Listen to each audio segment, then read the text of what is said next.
T-minus 20. Falcon 9 is configured for flight.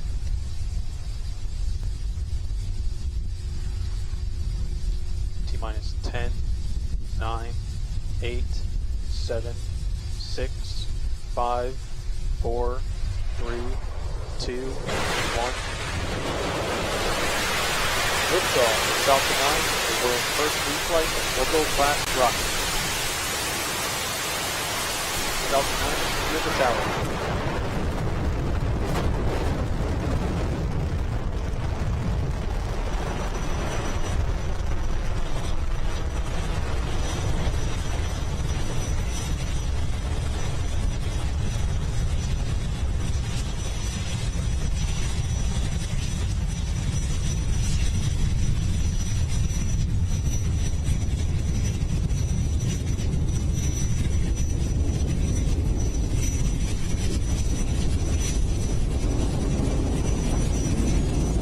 Falcon 9 power and telemetry nominal.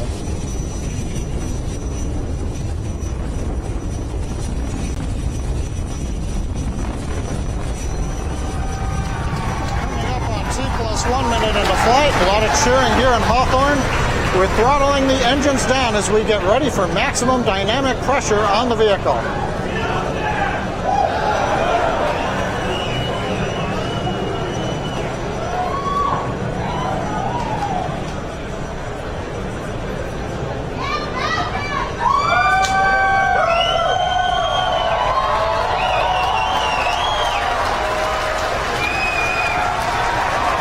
T+1 minute and 30 seconds. We're throttled back up. Falcon 9 continues to head downrange. Trajectory is nominal. We're past maximum dynamic pressure.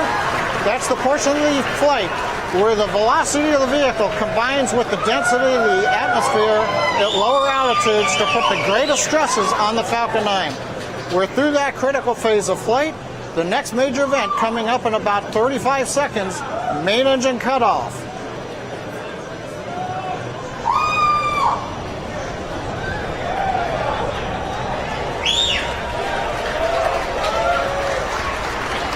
Coming up in about 20 seconds, we'll shut down the 9 Merlin engines, separate the first stage, and light the upper stage.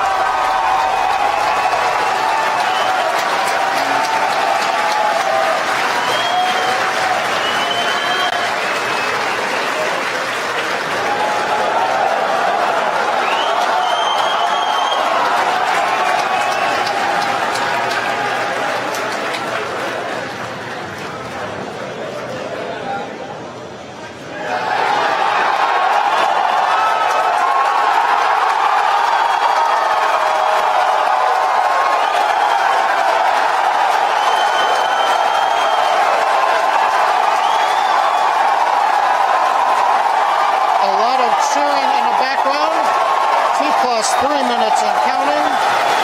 First stage successfully has separated. Second stage is up on power.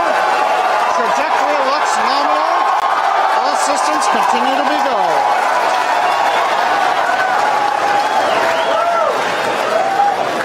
Next major activity in about 20 seconds. We're going to look for fairing separation around the SES-10 spacecraft.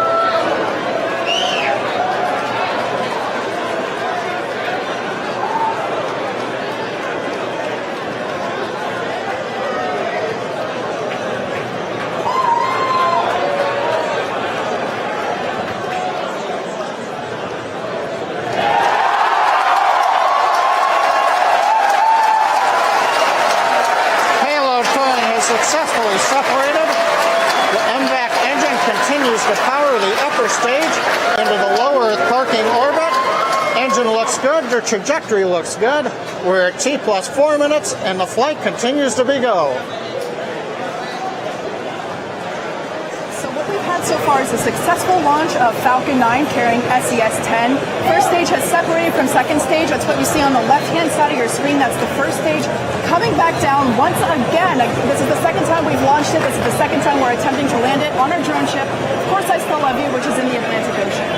while that first stage is coming back down, that second stage is going to continue thrusting for a few minutes, carrying the SES-10 spacecraft into geostationary transfer orbit. But coming up, we're going to be tracking the first stage as it approaches our drone ship. Of course, I Still Love You. Yes. Now, we're going to have two events called out pretty quickly. We'll try to narrate those as they're notified to us. We will have the landing as well as the engine coast, the cutoff, or excuse me, the engine shutdown. So we're going to try and narrate that for you as much as we can. We also might lose the video feed of the first stage as it re-lands on the drone ship, as we have seen happen before. You can see that first stage coasting back right now. Sometimes we do three burn maneuvers, doing a boost back burn and then a re-entry burn and a landing burn. Today, we're just doing a re-entry burn and a landing burn. So what we're doing is we're catching that first stage with the drone ship as it makes its way out on a parabolic trajectory over the Atlantic Ocean. Exactly. Now, since planet Earth is a sphere, as the rocket descends onto the drone ship, we lose the horizon. As it goes under the horizon line, the ground stations may lose the communication feed with the drone ship. So we're going to hopefully bring you live footage. We see what you see, and hopefully we'll all see a successful landing once again all together. We do have cameras on the deck of course, I Still Love You, but they're on a satellite link. So again, those vibrations from that first stage coming down may jostle the satellite link, so we can't get all the video all the way down. Just be prepared for it. But right now, we are still tracking that SES spacecraft and the second stage.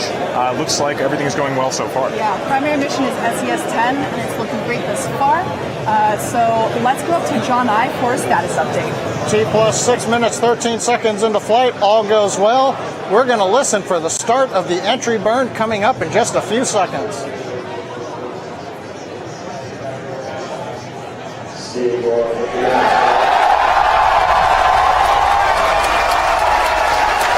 And we hear the call out. We have start of entry burn.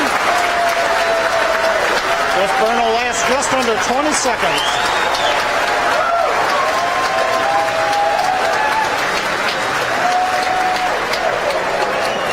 Shutdown. Entry burn. Looks like we've got a good burn.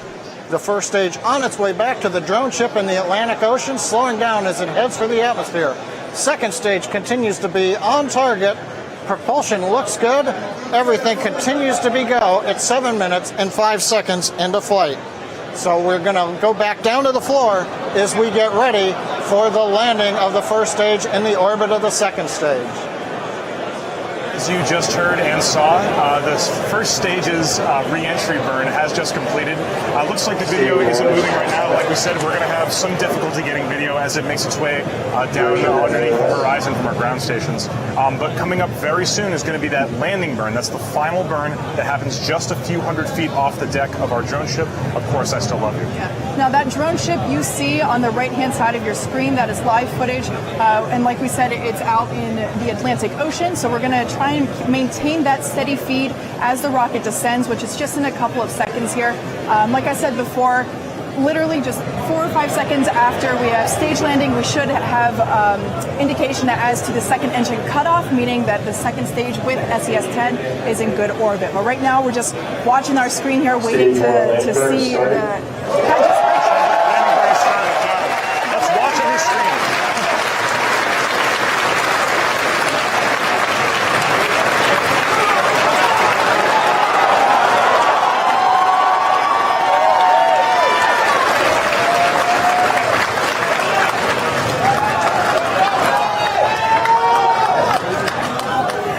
Looks like we may not have continuous video feed from the drone ship right now. Like we said, this is expected. We don't currently have direct line of sight with that drone ship. We only have a satellite link, and as it gets down kind of close, that Merlin engine can vibrate the satellite link. And sometimes we can lose video. So just stay put here. We're going to let you know.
folks have been watching, and we're going to see if we can get in touch with Elon, who's been watching along with the launch flare, and see what he has to say. 3, 2, 1, go. All right, well, we just had an incredible day today. The first reflight of an orbital class booster did its mission perfectly, dropped off the second stage, came back and landed on the drone ship right in the bullseye. It's an amazing day, I think, for space as a whole, for the space industry. It means you can fly and refly an orbit class booster, which is the most expensive part of the rocket. This is going to be ultimately a huge revolution in spaceflight. It's the difference between if you had airplanes where you threw away an airplane after every flight versus you could reuse them multiple times. So it's been 15 years to get to this point. It's taken us a long time. A lot of difficult steps along the way, but I'm just incredibly proud of the SpaceX team for being able to achieve this, I think, incredible milestone in the history of space. Yeah, I'm sort of at a loss for words, but it's really a great day, not just for SpaceX, but for the space industry as a whole, and proving that something can be done that many people said was impossible. Thank you. So this is fantastic news for everyone here at SpaceX and for humanity in general. We are so happy. Remember, the primary mission to get SES-10 into geostationary transfer orbit is currently good. We have a good orbit, and that's the primary mission we should be focusing on, even though we're really excited for the landing. So now that the second stage engine has cut off, SES-10 and the second stage are now in what we call a parking orbit. It's going to go into a coast phase for a few minutes, at which point we're going to take a break on our webcast. However, we hope you stick with us and come back in a few minutes so that we can all watch a hopeful successful deployment of SES-10 into geostationary transfer orbit. Stick around. All right, well, we just had an incredible day today. The first reflight of an orbital class booster did its mission perfectly, dropped off the second stage, came back and landed on the drone ship right in the bullseye. It's an amazing day, I think, for space as a whole, for the space industry. It means you can fly and refly an orbit class booster, which is the most expensive part of the rocket. This is going to be ultimately a huge revolution in spaceflight. It's the difference between if you had airplanes where you threw away an airplane after every flight versus you could reuse them multiple times. So it's been 15 years to get to this point. It's taken us a long time. A lot of difficult steps along the way, but I'm just incredibly proud of the SpaceX team for being able to achieve this, I think, incredible milestone in the history of space. Yeah, I'm sort of at a loss for words, but it's really a great day, not just for SpaceX, but for the space industry as a whole, and proving that something can be done that many people said was impossible. Thank you.